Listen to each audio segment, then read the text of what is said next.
Crypto tax पे video बनाने के बाद मुझसे बहुत सारे लोग पूछ रहे हैं कि भाई अगर हम P2P करते हैं तो क्या हमें क्रिप्टो टैक्स लग सकता है। क्योंकि काफ़ी सारे लोग ऐसे हैं जो बाइनेंस या कहीं से भी P2P से या तो USDT बाई करते हैं या तो USDT सेल करते हैं या USDT बाई करके कहीं और ट्रांसफ़र करते हैं। तो इस केस में क्या आपको टैक्स लगेगा या नहीं, चलो क्लियर करते हैं। देखो, वैसे तो क्रिप्टो टैक्स को लेकर रूल्स बहुत ही ज़्यादा कॉम्प्लिकेटेड हैं, लेकिन सिंपल सा इतना मानो, अगर आप बाइनेंस से 10,000 रुपए का USDT बाई करते हो और फिर उसको कहीं पे ट्रांसफ़र कर लेते हो तो आपके पास डाटा जरूर होना चाहिए कि आपने उसको कहाँ पे ट्रांसफ़र किया।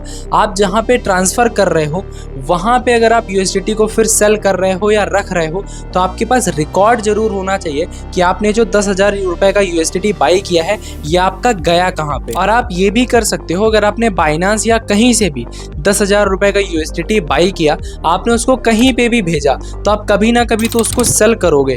तो आपने जिस अमाउंट में बाई किया और जिस अमाउंट में सेल किया उस पे जितना भी डिफरेंस का आपका प्रॉफिट है उसको आपको रिपोर्ट करना पड़ेगा। एग्जाम्पल के लिए, अगर आपने बाइनेंस से 10,000 रुपए का USDT बाई किया और फिर उसको किसी दूसरे एक्सचेंज पे जाके प्रॉफिट करके कुछ भी करके 12,000 का सेल कर दिया तो 2,000 का प्रॉफिट आपको दिखाना होगा, जिसपे टैक्स भी देना होगा। और हाँ, ऑब्वियसली बहुत ही छोटे अमाउंट पे अगर आप प्रॉफिट कर रहे हो तो आपको टैक्स का ज्यादा झमेले में पड़ने की जरूरत नहीं होती है। भाई अगर आप अच्छा खासा प्रॉफिट कर रहे हो, मस्त पैसा कमा रहे हो, तो टैक्स आपको जिम्मेदार नागरिक की तरह भरना ही चाहिए। लेकिन अगर कमा ही नहीं रहे हो तो मेरे भाई टैक्स कहाँ से भरोगे। इसीलिए P2P से बहुत ज्यादा ट्रांजेक्शन से बचो। क्रिप्टो को सीखना चाहते हो लेकिन बेकार की वीडियो से परेशान हो चुके हो तो मुझे तुरंत फॉलो करो, नहीं तो बाद में रिग्रेट करोगे।